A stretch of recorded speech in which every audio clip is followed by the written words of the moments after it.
Okay, magandang hapon mga boss at panoorin nyo to. Sa mga may Kevlar dyan, panoorin nyo to kasi laging ganito yung problema ng Kevlar. At kung mayroon kayong Kevlar amplifier, baka balang araw maganito din ang problema. So sa Kevlar, kahit bago pa, pag minulas-malas ka, mayroong ganito na kinakalawang agad. Hindi halata, no? So ilapit natin yung camera. Kung titingnan nyo yung paa ng mga transistor na yan, no? Yung kulay itim, yan yung transistor. Sinimula na ng kalawang. Ayan o, kinain ng kalawang talaga o.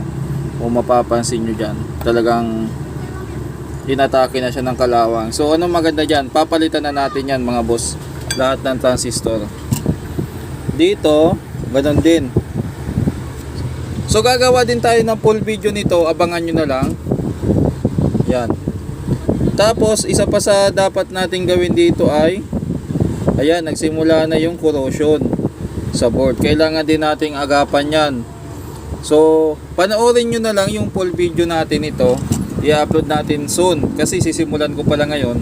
Para makita nyo kung ano yung mga dapat gawin.